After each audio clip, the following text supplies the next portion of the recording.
Bonjour et bienvenue à notre émission Beyond Politics, je suis Catherine Clark. La députée néo-démocrate est l'une de 7 enfants nés à Keswick en Ontario de la famille Borg. En avril dernier, elle était encore étudiante à l'université de McGill et coprésidente de l'association étudiante néo-démocrate de l'université. Et arrivée au mois de mai, elle était députée du Parlement pour Carbone-Blainville. Charmaine Borg est peut-être jeune, mais elle est dynamique et travaille dur dans sa nouvelle tâche de députée au Parlement représentant le Québec. Et elle nous rejoint aujourd'hui pour parler de sa vie.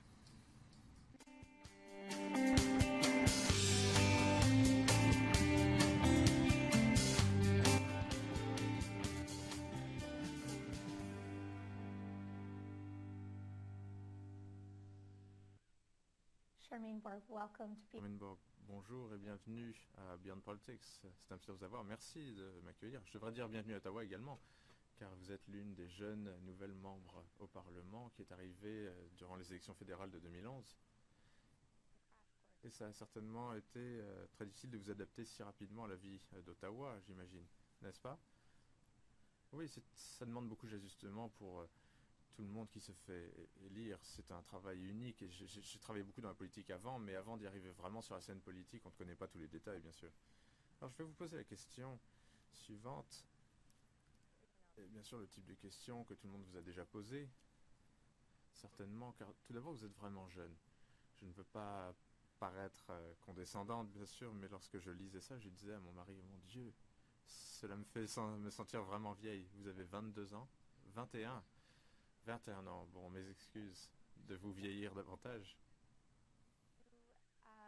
You were part of the NDP. Et vous faisiez partie du club néo-démocrate à McGill, c'est ça? Oui. Alors, racontez-moi ce qui s'est passé durant les dernières élections au niveau de votre candidature. Quelle a été la décision? Comment est-ce qu'on est venu vous voir? Alors, j'avais travaillé auprès du Parti néo-démocrate à Montréal, dans la région de Montréal pendant un moment, et je travaillais également pour un syndicat à l'époque, basé à l'Université McGill, oui. Et puis, j'ai également été coprésidente du club néo-démocrate McGill. Ils sont venus me voir, ils m'ont demandé si je voulais être candidate. J'ai dit oui. Vous étiez tout un groupe de ce club néo-démocrate de l'université qui a été candidat. Est-ce qu'ils sont venus voir chacun d'entre vous en disant nous avons besoin de candidats? Alors, ils sont venus nous voir individuellement. Nous étions vraiment impliqués dans notre communauté et je crois qu'ils nous ont perçus comme de bons candidats, du moins c'est ce que j'espère. Et comment c'était l'élection pour vous? Alors j'ai déposé mon nom comme candidate dans une circonscription où les démocrates n'avaient pas eu de très bons résultats. Jusque-là, on n'avait que 4%. Donc je ne m'attendais vraiment pas à gagner, comme beaucoup de gens au sein du parti. Mais c'était assez impressionnant de voir les sondages qui montaient, qui montaient. C'était très bonne impression parce qu'on a travaillé tellement dur pour ça. Et les gens vous disent que le NPD ne gagnera jamais. Alors, et puis ensuite, vous gagnez. Comment vous êtes senti pendant les élections avec les sondages qui montaient en votre faveur? Et je peux imaginer que si on regarde les sondages dans votre propre circonscription et que vous ne vous attendez pas à gagner, ça doit être très curieux car dans toutes les élections, qu'on le dise ou non, il y a des candidats qui sont mis là parce que le parti a besoin d'un candidat et veut représenter ses opinions et ses points de vue. Mais ce n'est pas forcément parce que l'on pense que ce candidat peut gagner. Ça a lieu partout au pays, dans toutes les circonscriptions. Alors comment est-ce que c'était d'être un candidat de ce type, avec l'engagement que vous avez, la motivation que vous avez, et de voir les sondages qui montaient, et de vous dire, mon Dieu, ça se passe vraiment. Alors moi, c'est vraiment quelque chose que j'ai toujours voulu faire. Ça a été un objectif de toute une vie. Je voulais, en politique, je voulais être élu un jour. Je ne m'attendais pas à ce que ça se passe si tôt dans ma vie, bien sûr, mais de voir le NPD et les résultats qu'ils avaient à ce moment-là, c'était très excitant. Et le fait que je sois potentiellement élu, c'était très excitant également. Alors le soir des élections, c'était comment? Mon cœur battait la chamade. Ma sœur est venue me voir. Et elle a roulé 6 heures d'affilée simplement pour me voir. Au cas où je serais élu, j'étais très excité. Tout le monde dans la pièce était en train de gagner. C'était une expérience unique. Et de voir tous ces gens qui sautillaient partout de joie, c'était une très belle soirée. Ça a dû être assez surnaturel, oui. Est-ce que vous étiez allé dans votre circonscription? Oui, bien sûr. Et je comprends qu'il y a eu de grands changements depuis que vous avez été élu. Vous avez maintenant une voiture. Oui, je n'en avais pas avant. Et pourquoi est-ce que vous en auriez une en tant qu'étudiante? Oui, dans la région, on n'en avait pas vraiment besoin. Et vous avez maintenant un logement dans votre circonscription? Oui, j'y suis depuis un moment. Et je travaille dans un secteur très joli de ma circonscription. Et comment est-ce que vos électeurs ont réagi? Eh bien, ils sont très excités et ils ont voté pour le changement que je représente, une jeunesse, une fraîcheur d'idées. Et je suis très passionné dans ce que je fais. Je pense qu'ils ils le perçoivent. Il y a beaucoup de gens plus âgés qui m'ont un petit peu adopté comme leur petite fille, entre guillemets, ce qui est très bien parce qu'ils sont fantastiques. Et ils s'occupent très bien de moi. Alors, dites-moi un peu plus. Il y a un bon côté et le revers de la médaille également. Le bon côté, c'est qu'il y a des gens qui sont vraiment intéressés par vous et qui veulent vraiment que vous réussissiez, qui peuvent vous aider en chemin, autant que vous les aidez en tant que député. Mais le revers de la médaille, c'est qu'il y a des gens qui pensent que vous êtes trop jeune pour être dans ce poste. Donc comment est-ce que vous arrivez à gérer ces deux choses? Alors pour les gens qui pensent que vous êtes trop jeune pour faire le travail, il faut simplement leur prouver le contraire. Je pense que j'ai très bien travaillé dans ma circonscription et j'espère que j'ai bien travaillé parce que euh, je crois qu'on a la possibilité de leur prouver le contraire, il faut la saisir. Je veux aider mes circonscriptions, je veux aider les électeurs à faire des choses fantastiques et porter leur voix. Je pense qu'on peut leur prouver le contraire et tous les jeunes députés ont très bien démontré cela. Et pour ce qui est du bon côté, que les gens s'occupent de vous, prennent soin de vous, est-ce que ça vous va? Est-ce que vous êtes à l'aise avec ça? Je crois que c'est une tendance assez naturelle et j'ai parlé à certains de mes collègues plus âgés et qui disaient c'était pareil pour moi, ça ne t'en fais pas.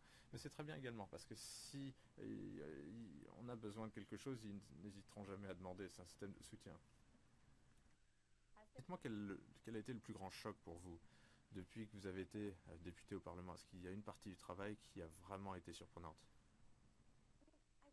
Alors je travaillais fortement en politique déjà, alors j'avais une bonne idée de ce que c'était, donc il n'y a pas vraiment grand-chose qui m'a frappé, qui m'a choqué, mais c'est des petites choses auxquelles on ne pense pas. Quand on va à l'épicerie, maintenant il faut parler à tout le monde et ça va vous prendre 3h30 de faire les courses, ce genre de choses.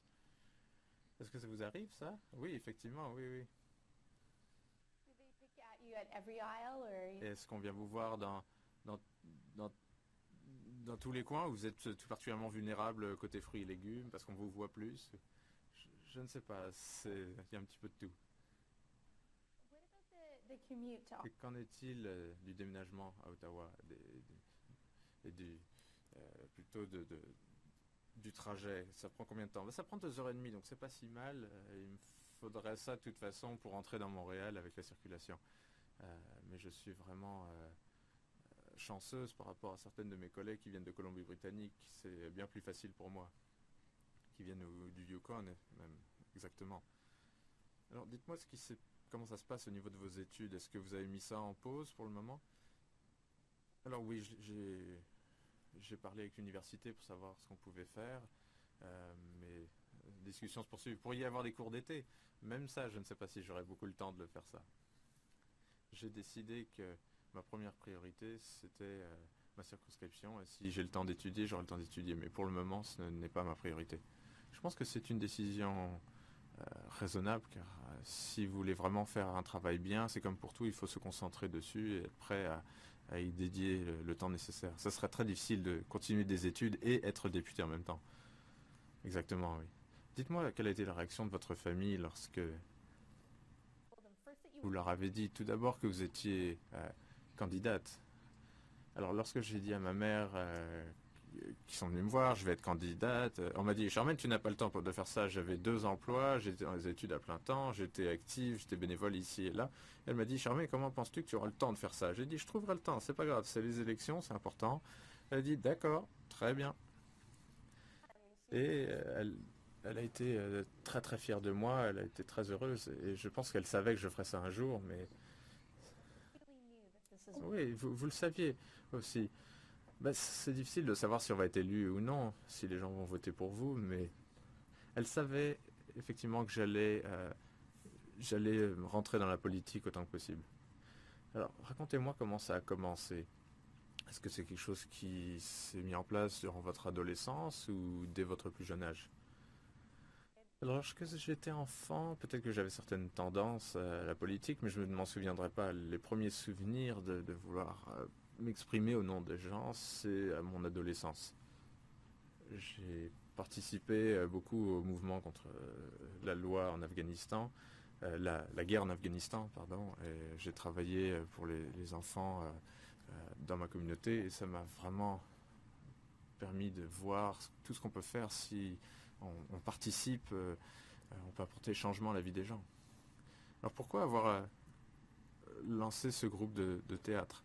Alors j'ai toujours fait du théâtre, j'ai toujours trouvé que c'était quelque chose de très intéressant et j'ai réalisé que les activités que je suivais lorsque j'étais jeune n'étaient plus disponibles. Alors je suis allé voir mes amis qui avaient également fait du théâtre, j'ai dit lançons cette activité. On s'est dit très bien, on va le faire. Et c'était fantastique, on était 15 et on avait 52 enfants. Impressionnant. Est-ce que c'était une classe qui avait lieu fin de semaine? C'était une fois par semaine. Et puis à la fin, on a réussi à monter une pièce. Et c'était intéressant de voir comment on peut instiller la confiance en soi en quelqu'un. Et quel problème avaient ces enfants? Eh bien, la ville d'où je viens n'est pas la ville la mieux nantie et il y a beaucoup de gens qui sont sur les prestations sociales, des problèmes avec des emplois. C'est une communauté assez isolée en ce sens. Donc, il y avait beaucoup de gens qui n'avaient pas l'argent. Le théâtre, ça peut coûter très cher. Ça peut être, on peut parler de $600 pour une session et un cursus d'apprentissage. Moi, je voulais que ce soit accessible, c'était gratuit. Donc, si votre enfant veut faire quelque chose, il peut. C'est remarquable. Et vous aviez une telle réponse de la part de la communauté si vous avez eu 52 enfants. Oui, on ne s'attendait pas à ça. Ils allaient de 4 à 12 ans. Donc on les a séparés en groupes d'âge. Et ce programme a fonctionné combien de temps? Pendant un an. Pendant un an. Et puis ensuite, nous allions répéter l'expérience, mais on a eu des difficultés avec la ville. Dites-moi comment vous avez commencé à travailler dans les questions de justice sociale. Vous avez parlé de la guerre en Afghanistan. Mais est-ce que c'est quelque chose qui a eu lieu chez vous également? Est-ce qu'on en parlait autour de la table du repas? Non, en fait, non, ma famille n'est pas politisée. J'essaie toujours de dire à mes parents, voilà pour qui il faut voter, il y a ce parti-là, c'est moi qui leur enseignais quelque chose. Et il y avait un référendum pour enseigner le système électoral et ils ne comprenaient rien. Et je leur expliquais les changements, etc. Mais je pense que de simplement voir ma communauté et de voir mes parents qui ont travaillé dur toute leur vie et de se demander pourquoi n'ont-ils pas un peu de répit, quelque chose qui ne va pas. Puis ensuite j'ai fait des études, j'ai découvert ce qui se passait dans le monde et ça m'a beaucoup touché. Est-ce que vous voulez dire pareil, ils n'ont pas eu de répit? Est-ce que leur situation a été difficile? Eh bien, pour une famille qui travaille, famille moyenne, ce n'est jamais facile, ils ont toujours du mal à joindre le debout. Alors racontez-moi, parlez-moi de votre famille. C'est une grande famille? Oui, une très grande famille. J'ai 4 frères et 2 sœurs. Oui, vous avez une très grande famille. Oui, on pourrait faire une équipe de soccer très facilement. To your new ride. Alors ça, c'est très bien pour la politique. Il suffit qu'ils viennent dans votre circonscription travailler pour vous. Et moi, je suis au milieu. J'ai des plus jeunes et j'ai des aînés et des cadets. Alors, comment c'était de grandir dans votre maison? Alors c'était un peu la folie, il fallait être assez indépendant aussi, parce que lorsqu'on a autant de frères et de sœurs, la mère n'a pas le temps de s'occuper de tout le monde. Donc il faut savoir s'occuper de soi-même. Et on nous décharge beaucoup de responsabilités et d'indépendance aussi, ce qui est une bonne chose. Avez-vous senti que vous étiez vraiment seul? Alors je savais que si j'étais dans une situation difficile, que j'étais dans le pétrin, il faudrait que je m'en sorte parce que personne d'autre le ferait pour moi. Ça, c'est une bonne base pour la politique. Oui, c'est très bien. Caregiver for some of your younger siblings. Est-ce que vous êtes occupé de vos frères et sœurs? Oui, mon petit frère surtout, parce que j'étais adolescente lorsqu'il était petit, donc je me suis occupé de lui, donc on est assez proche dans ce sens que j'étais là pour lui. Ça, c'est très bien de développer ce genre de rapport avec ses frères et sœurs. Est-ce qu'il y en a qui vous ont aidé dans votre campagne? Non, ils n'ont pas aidé. Mais ils étaient tous à différents stades dans leur vie, n'est-ce pas? Oui. Et quel âge a votre plus jeune sœur? Elle a 8 ans. So interesting. C'est vraiment intéressant. Et c'est une fantastique exposition également pour eux de vous voir faire quelque chose comme ça, député. good reason. S'il y a vraiment une bonne raison pour que quelqu'un euh, se ressaisisse, ils ont un exemple là. Comme je disais, ma famille n'est pas très politique, mais je les vois regarder CEPAC de temps en temps, et puis ils me disent: «Oh, on a entendu parler de toi». Ça doit être très excitant, effectivement. Une des choses qui m'a intéressé, interloqué également, c'est à quel point vous êtes engagé pour la défense de la langue française. Vous avez suivi vos études en français depuis le plus jeune âge. Eh bien, toutes mes études jusqu'à l'université ont eu lieu en français. Est-ce que vous avez choisi ça ou votre famille? Lorsque vous avez 3 ans, ce sont vos parents qui choisissent. Mais alors, pourquoi est-ce que vos parents ont choisi ça? Ma mère est francophone. Tout le côté maternel est francophone. Donc, très franchement, c'était un choix évident pour elle. Il fallait pouvoir communiquer avec la famille. Donc, mon foyer était tout à fait bilingue. Mon père étant anglophone et ma mère francophone. Donc, on parlait en français à l'un et en anglais à l'autre. Donc, j'ai jonglé entre les deux langues. Et vous avez dû beaucoup voyager pour aller à l'école. Oui, alors la communauté francophone d'où je suis est très petite, donc je suis allé au lycée. Et là, ils avaient 120 étudiants. Et c'était dans une école anglophone, parce qu'il n'y avait pas assez d'argent. Et il me fallait 1 heure et demie en bus, en autobus pour y aller, autant pour retenir. Ça, c'est quelque chose. Est-ce que ça vous a embêté? Vous étiez déçu par ça? Alors non, jusqu'à ce jour, ça a été important. Je voulais venir au Québec parce que je voulais parler français. C'est une grande partie de mon identité et de qui j'étais. Donc je n'ai pas de regrets. Ça doit être assez fantastique de pouvoir parler les deux langues de façon aussi courante. Est-ce que vous en avez besoin dans votre circonscription ou c'est principalement en français? Non, c'est principalement en français, mais je trouve que sur la colline, c'est très utile de pouvoir parler dans les deux langues.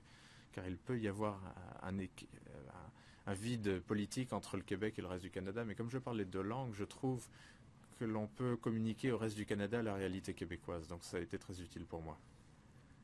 Dites-moi, comment c'était votre première journée à la Chambre des communes? Alors, mon cœur battait très fort.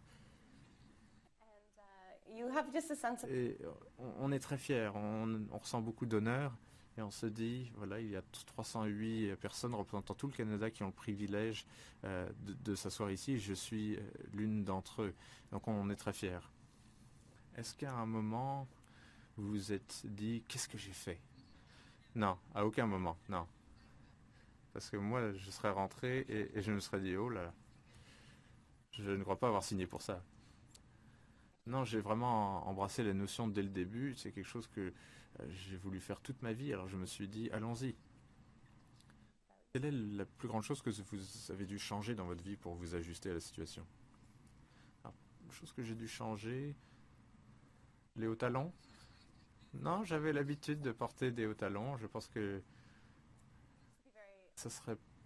J'avais beaucoup d'amis et j'étais tellement occupé que je n'avais pas beaucoup le temps de voir les gens beaucoup. Et c'est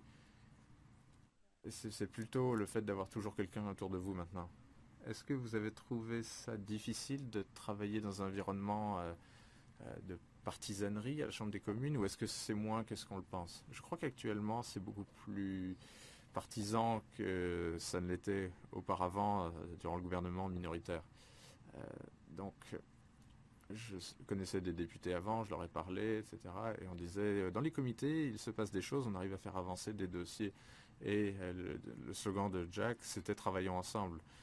Donc on arrive avec cet état d'esprit positif où on pense qu'on peut travailler ensemble. Mais ça a été un petit peu plus difficile durant cette session parlementaire. Est-ce que les gens ont été plus dociles avec vous, plus gentils avec vous parce que vous êtes jeune? Non, je dirais pas ça. Je dirais plutôt que les gens disent peut-être que la députée ne sait pas parce que... Alors moi, je dis simplement non, je le savais et je vais prouver que vous aviez tort. C'est bien, c'est bien. Est-ce que ça a été difficile à ce niveau-là de gérer la condescendance parfois? Alors je pense que c'est le défi d'être jeune et d'aller contre les idées reçues. Depuis le 3 mai, les gens me disent que tu es trop jeune et moi il faut que je me lève et que je dise non, je ne suis pas trop jeune. Les jeunes ont une voix, nous sommes des gens intelligents, nous avons une idée de ce que nous voulons pour les générations futures. Donc j'ai autant une voix pour m'exprimer que les autres. Mais très franchement, l'expérience veut dire beaucoup, mais vous avez des compétences et une connaissance de la génération qui vient après vous, qui est aussi importante que les connaissances des députés plus expérimentés. Et ça, c'est important.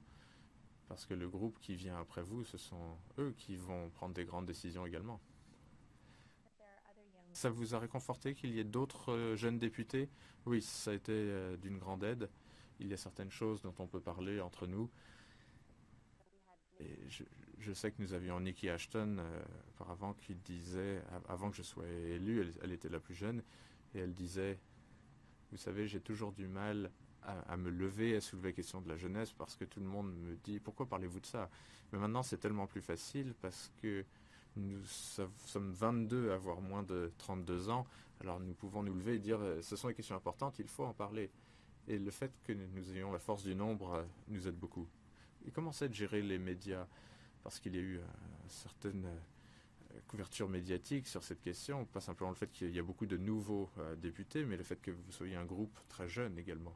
Même sur les problématiques, sur les dossiers que vous représentez pour vos électeurs et pour le pays. Comment est-ce que ça s'est passé?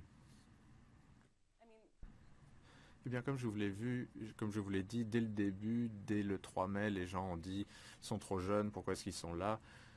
C'est un mystère, il y a 59 nouveaux députés québécois, et on se demande qui sont-ils. Et alors il fallait beaucoup raconter qui nous sommes, d'où nous venons, ce que nous avons fait, et les gens réalisent que vous êtes de très bons candidats et des bons députés. Je crois que ça a été ça le défi au début. Dites-moi comment la mort de votre leader du parti vous a affecté, car c'est quelque chose qui a secoué le pays, et tout le monde savait qu'il était très malade en juillet, mais personne ne savait vraiment à quoi s'attendre. Tout le monde a toujours espoir.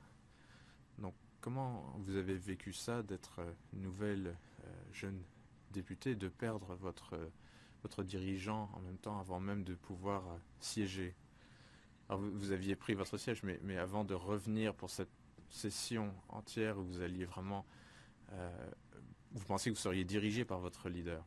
Alors pour moi, le NPD, ça a toujours été Jack, parce que j'ai commencé à travailler avec eux lorsqu'il était à la tête du parti, et ça a été très difficile au départ. Ça a été quelqu'un qui nous a beaucoup inspirés. Et les gens me disaient, tu es trop gentil pour faire de la politique. Je disais, regardez Jack, on peut être gentil et faire de la politique. Donc pour moi, ça a été très difficile, mais je me souviens également que Jack nous a dit, lorsqu'on a été élus, ils ont dit, voilà l'avenir de notre parti. Voilà l'avenir du NPD. Et là, j'étais très très fier. Et après sa mort, j'y ai repensé et je me suis dit, il faut poursuivre ce qu'il a commencé à faire. Parce qu'il pensait que nous étions l'avenir du parti. Il faut donc continuer à porter ce message. Et ça a été mon objectif. Dites-moi ce que vous faites lorsque vous n'êtes pas politique. Est-ce que vous avez la possibilité de faire des choses en dehors de la politique, que ce soit ici à Ottawa ou maintenant dans votre circonscription? Alors, c'est un travail qui prend à peu près 24 heures par jour, mais j'aime bien aller courir, j'aime bien faire du yoga, être un peu active, revoir d'anciens amis qui sont toujours à l'université et qui sont dans des réalités complètement différentes. Je suis toujours Charmaine, je suis toujours celle que j'étais avant, et j'ai toujours adoré la politique, donc ils se disent quand même, voilà Charmaine, on va parler politique pour le moment, c'est pas grave. Mais pour certains de mes amis, c'est un peu curieux, effectivement, mais pour la plupart, c'est toujours la même personne. Et lorsque vous êtes sur la route, que vous venez ici ou à la maison, est-ce que vous écoutez de la musique ou est-ce que vous roulez en silence pour réfléchir? Alors je passe des appels téléphoniques avec le système Bluetooth, bien sûr. J'écoute de la musique également, oui. Alors, êtes-vous l'une de celles qui regarde le journal télévisé du soir national? J'essaie de regarder autant de nouvelles que possible parce qu'on ne sait jamais qui va dire quoi. Alors, j'aime bien avoir tous les points de vue. Alors, est-ce que vous regardez la télévision autrement que pour les nouvelles? Alors, j'aime beaucoup West Wing. Parce que je pense que tous les politiciens adorent cette émission. Est-ce que ça passe toujours? Non, non. Non, il faut voir des rediffusions. That's that's a valid show to watch. Non, c'est un bonne émission à regarder. Est-ce que vous lisez sinon? Mainly non-fiction. Oui, je lis principalement des choses qui ne sont pas des romans, pas de la fiction, mais pour déconnecter, je lis des romans également, oui. Et lorsque vous étudiez l'Amérique latine, également les sciences politiques. Pourquoi ça en particulier? Pourquoi ça vous intéressait particulièrement? Alors, moi, ce qui m'intéressait, c'était l'évolution vers une démocratie et toutes les révolutions. Et c'est vraiment une région qui a vécu tellement de changements politiques que ça m'intéressait beaucoup.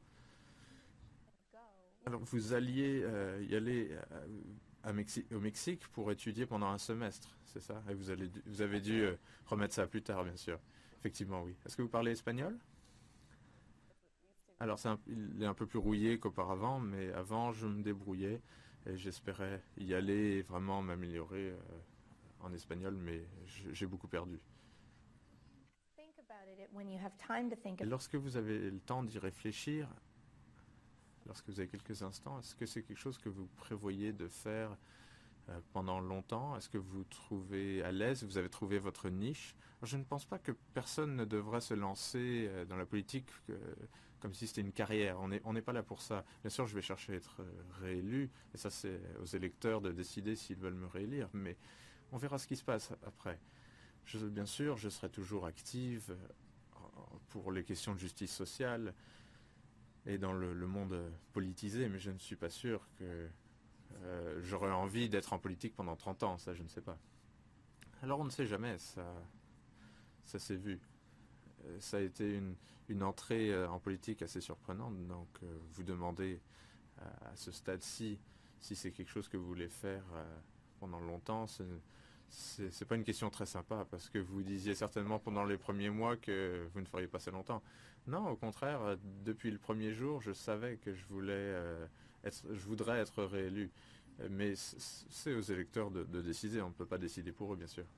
Est-ce que ça a été difficile de tâcher de connaître ces électeurs, de connaître